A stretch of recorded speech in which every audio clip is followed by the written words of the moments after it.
안녕하세요. 각인에서 수학을 맡고 있는 강사 이진수라고 합니다. 자, 일단은 명일여고 1학년 친구들 수학 시험 보느라 너무 고생 많았고, 일단은 1학기 중간고사 시험이 어떻게 출제되었는지, 이제 어떠하였는지 간략히 이야기 나누는 시간 가져보도록 하겠습니다. 자, 먼저 이번 중간고사 어떠하였는지 난이도부터 먼저 말씀드리면, 난이도는 작년에 비해서 지극히 쉬웠다. 그래서 너무 쉬웠기 때문에 사실 1등급 컷을 저는 95점 정도도 생각하고 있었는데 학생 말로는 100점이 너무 많다. 그래서 이 학교의 그 학생 수가 상대적으로 좀 적다 보니까 아마 이제 100점인 친구들이 많아서 1등급 컷은 100점 정도로 예상할 것 같습니다. 다음 두 번째는 교과서 기반에 대한 문항들이 출제되었다. 근데 이게 다수 출제되었다가 아니라 거의 모든 문항이 교과서에서 거의 출제되었다라고 말씀드릴 것 같습니다. 그래서 변별도가 상대적으로 너무 낮았다라고 말씀드릴 것 같고, 그 다음에 마지막으로는 이제 요 내용은 제가 이제 정규학기 전에, 이제 학기 전에 학교별로 간담회를 진행했을 때 언급한 내용이기도 한데요. 간담회 내용이 궁금하시다면, 혹시라도 간담회 참석을 못하신 분들이 계신다면 여기 카드 놓았기 때문에 이 카드 내용을 통해서 간담회 영상 시청해 주시고, 아마 이제 제가 성덕이나 강동학교에 대한 내용을 간담회 영상으로 촬영했을 텐데 거기 내용에도 다 들어가 있기 때문에 참고해 주시면 좋을 것 같습니다. 자, 다시 돌아와서 말씀드렸던 것처럼 이 교과서 내 지문들 중에서도 단원평가에 대한 문항이 아니라 활동형 문항, 이제 활동을 통한 이제 지문과 또는 문항에 대한 그 예시들을 충분히 활용해서 문제 출제하였을 때는 아이들로 하여금 생소한데 라고 느꼈을 수도 있다. 그러한 지문들을 활용해서 출제하였다라고 말씀드릴 것 같습니다. 자, 그러면 어떠한 문항들이 적중하였는지 간략히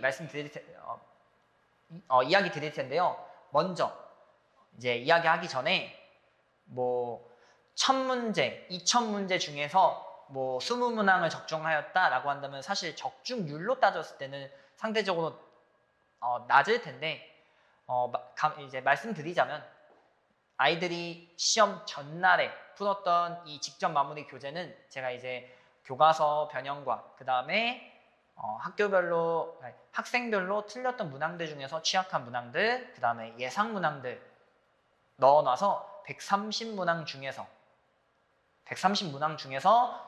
최소 18문항 이상은 적중하였다라고 자신 있게 말씀드리고 싶습니다. 자, 봐주시면 9번 문항인데요. 9번 문항 x의 열제곱을 x-2로 나눴을 때 목과 나머지 그 중에서도 몫의 모든 개수들의 합 물어봤는데요. 자, 여기 봐주시면 마무리 교재 2번 이 x의 n제곱 빼기 1을 x-1로 나눴을 때 제가 이 2번 문항에 대한 내용을 설명하고 나서 1을 a의 n제곱으로 바꿨을 때도 어떻게 표현되는지 요 일반화된 내용을 설명하였기 때문에 사실 여기서 변형돼서 출제하였다라고 생각해 주시면 좋을 것 같고, 그 다음에 두 번째 14번 x 열제곱 x 12차식을 x-2의 제곱으로 나누었을 때 우리 나머지 물어봤는데, 여기도 자세히 봐주시면 44번 문항에 x-3을 x-2로 바꾸어서 문제를 출제하였습니다. 자, 그 다음에는 요건 서답형에서 완전 제곱식이 되도록 하는 실수 K가 오직 1개, 봐주시면 93번에서도 완전 제곱식이 되도록 하는 실수 K가 오직 1개, 양수 A를 구해달라. 문제에서 물어보는 조건 자체가 너무 똑같기 때문에 충분히 대비가 되었다라고 말씀드릴 것 같습니다. 자, 이처럼 우리 문항들 중에서도 대부분의 문항들이 적중되었을 텐데 아마 이제 좀 학생들로 하여금 조금 어려웠던 유형들, 자기가 연습이 덜 된 유형들이 어떤 유형이 있는지 간략히 말씀드리면, 먼저 19번.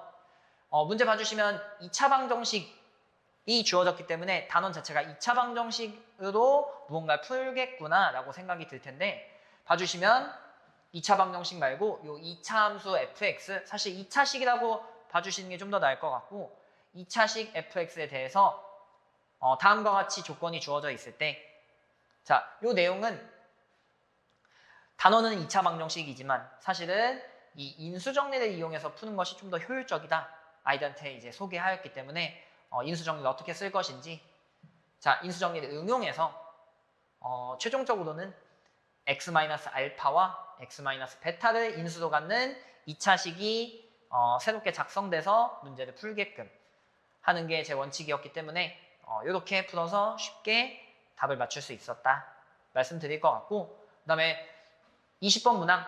자, 20번 문항은 아까 말씀드렸던 간담회 소개에서도 제가 이제 요거 비슷하게 돌고 돌 것이다 라고 이야기하였는데요. 요게 또 출제되었습니다.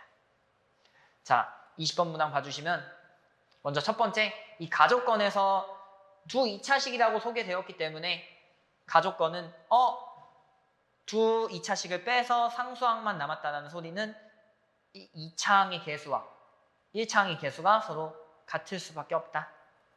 이렇게 먼저 얻어내는 게 첫 번째이고, 그 다음에 나조건은 이 가족권을 활용해서 사실은 두 수의 차와 두 수의 세제곱의 차를 이용해서 최종적으로 이끌어내야 되는 것이 정리된 우변의 식이 P와 Q의 곱으로 표현된다. 그래서 문제 단원을 어디로 둘 거냐면 4차식의 인수분해로 둘 것이다 라고 이끌어내는 게 최종 목표였습니다.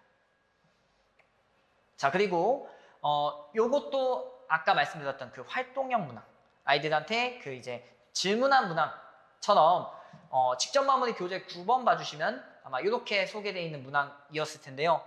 여기도 중요한 점은 제한된 범위에서 2차 함수 최대 최소를 구할 때 보통은 이 범위가 주어지는 경우가 많지만, 범위가 문자로 표현된 경우에는 어떻게 문제를 풀 것인지.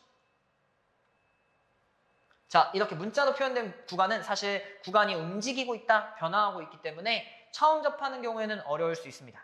그래서 자, 문제 마저 읽어보면은 실수 K를 모두 구하세요 라고 나와 있는데, 이 모두라는 표현 자체가 사실 관찰해야 되는 부분이 한 개가 아님을, 2개 이상임을 언급하게 되고, 우리가 관찰을 총 3군데를 관찰해야 되는데, 이 꼭지점의 X좌표가 구간 안에 있을 때, 구간 왼쪽에 있을 때, 구간 오른쪽에 있을 때로 각각 나누어서 관찰하여야 되지만, 구간 안에 있는 경우에는 사실은 최소값의 그 조건이 맞지 않으므로 구간의 왼쪽에 있을 때와 오른쪽에 있을 때를 각각 나누어서 K값을 계산하여야 된다라고 확인해 주시면 좋을 것 같습니다.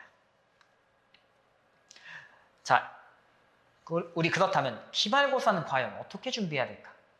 이제 간략히 말씀드리면, 먼저 아까도 말씀드렸다시피 1등급 컷이 100점으로 예상할 거기 때문에 아이들로 하여금 이제 기말고사에는 좀 더 어려운 문항이 출제될 거다라고 예견할 수 있기 때문에 변별력 있는 문항에 대한 연습이 충분히 되어야 될 것 같고, 그다음 두 번째는 아까 말씀드렸던 것처럼 이제 교과서 내에서도 조금 등한시하는, 조금 소외되는 문항들, 소외되는 그 지문에 대한 특성도 충분히 확인하고 나서 시험장에 들어가 봐야 된다라고 이야기할 것 같습니다.